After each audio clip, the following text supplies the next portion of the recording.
every step feels heavy. Like every move you make, something tries to pull you back.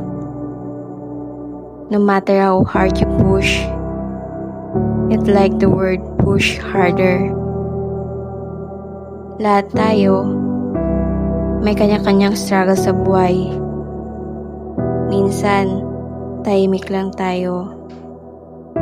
Pero sa loob natin, may mabigat na laban. Hirap sa pera, pagod sa trabaho, even sa failures na napagdaanan natin. Parte na yan ng araw-araw. Pero sa kabila ng lahat, hindi tayo sumusuko. Kahit umiiyak, pinipilit pa rin bumangon. Kasi alam natin na ang bawat struggle ay parte ng journey. Hindi madali, pero worth it. We know it's not a story of overnight success. It's not like in a movie where the ending comes with a fireworks and smile. Sometimes we wake up in the morning feeling tired even before the day starts. Lying in a bed at night, wide awake, while the rest of the world sleep. Lost in your thought, drowning in doubt. Sa bawat pagluwa, may natutunan. Sa bawat pagdapa, may lakas na nabubuo. Minsan napapatanong ka, kaya ko pa ba? Our journey is not perfect. May ups and downs.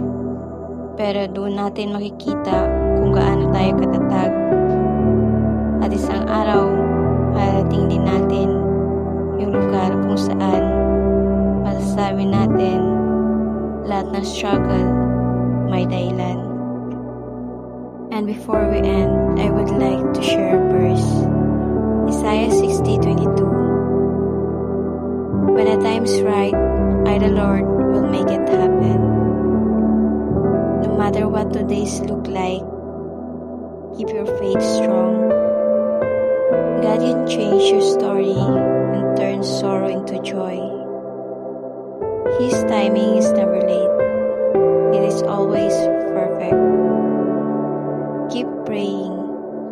Don't quit. Miracle happen every day, so never stop believing. God can change things very quickly in your life. Kaya, kapit lang, tuloy lang.